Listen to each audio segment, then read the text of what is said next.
Hola, buenas tardes. Vamos a presentar nuestro proyecto de cálculo diferencial aplicado en la mecánica automotriz. Somos estudiantes de ingeniería INACAP, mecánica y electromovilidad automotriz.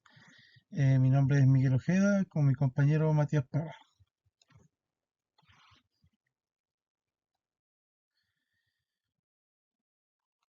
En esta presentación resumiremos cómo el cálculo diferencial que influye límites, continuidad y derivadas se aplica para entender y mejorar el consumo de combustible y el rendimiento de los motores de los vehículos. Nuestro objetivo principal es identificar las condiciones más efectivas de operaciones de un vehículo. En la siguiente diapositiva tenemos datos de ejercicio, que sería el nivel de combustible y estabilidad del motor. Que en esta tenemos funciones límite y continuidad, dinámica del vehículo, rendimiento del motor, que serían las derivadas, optimización del rendimiento, aplicación de las derivadas. El nivel de combustible, estabilidad del motor, usando los conceptos de límite y continuidad. Para el nivel de combustible usamos la función que modela cuánto queda en el tanque del combustible a largo plazo, a lo largo del tiempo. Aquí se usaron datos de ejemplo de las siguientes funciones, que serían el función de combustible, que sería el límite y continuidad. Cuando calculamos el límite a largo plazo, es decir, cuando el tiempo t tiende a infinito, idealmente el combustible se agotaría y tendería a cero. Sin embargo, el término del coseno en la función introduce unas pequeñas oscilaciones, mostrando que el modo simplificado sigue esas variaciones incluso cuando el combustible es muy bajo.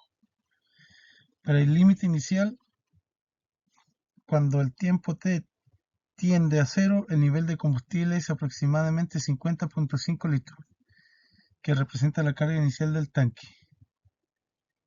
En cuanto a la continuidad del ralentí del motor, que decir RPM, para que el motor funcione suavemente, las RPM en ralentí deben ser continuas, es decir, sin saltos bruscos. Una discontinuidad aquí indicaría un funcionamiento inestable o errático del motor, lo que podría causar que se apague o que vire. Es importante mencionar que el arranque y el apagado del motor son ejemplos claros de discontinuidades, ya que las RPM cambian instantáneamente de cero a un valor de ralentí o viceversa. La dinámica del vehículo y el rendimiento del motor, que serían las funciones derivadas. Ahora pasamos a cómo usamos las derivadas para analizar el movimiento del vehículo y el rendimiento del motor. Para la velocidad de la aceleración del vehículo partimos de una función de posición S, T, entre paréntesis la T y menos 0,5 T3. La velocidad instantánea es la primera derivada de la posición y sería igual a 6T menos 0,15 T2. Y la aceleración instantánea es la segunda derivada de la posición o la derivada de la velocidad. Los signos B, entre paréntesis T y AT, nos indican si el vehículo avanza o retrocede, y si está acelerando o desacelerando en un momento dado. Ahora hablaremos en la diapositiva 5, dinámica del vehículo y rendimiento del motor. Aquí las derivadas nos ayudan a encontrar los puntos máximos de eficiencia. Continuando con el rendimiento del motor, modelamos el torque del motor en función de las RPM con la siguiente expresión. T, entre paréntesis, RPM, cierro paréntesis, igual a 0.5 RPM menos 0.0001 por RPM al cuadrado. La tasa de cambio del torque con respecto a la RPM, es decir, la derivada, nos indica cómo varía la fuerza del motor a medida que cambian las revoluciones.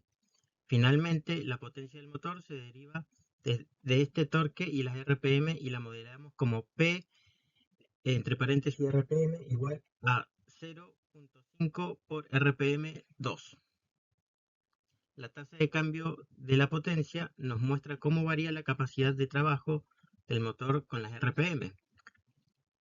En la siguiente diapositiva mostraremos un ejemplo de cómo se utilizó la ecuación en GeoGebra. la primera derivada de la velocidad. En, en esta última fase usamos para encontrar los puntos de máxima eficiencia del vehículo.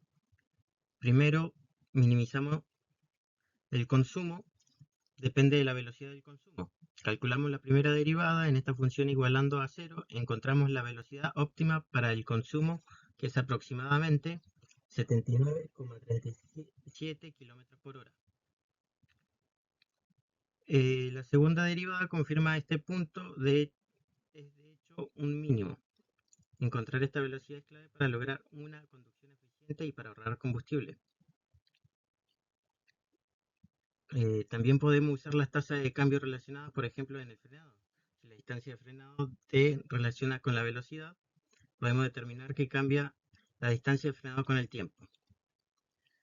Como conclusión, el cálculo diferencial que utilizamos en este proyecto es una herramienta esencial para la mecánica automotriz y para conseguir o tener datos de qué proceso o cómo es para obtener una eficiencia de combustible eficaz. En este proyecto se usó límites, continuadas, derivadas.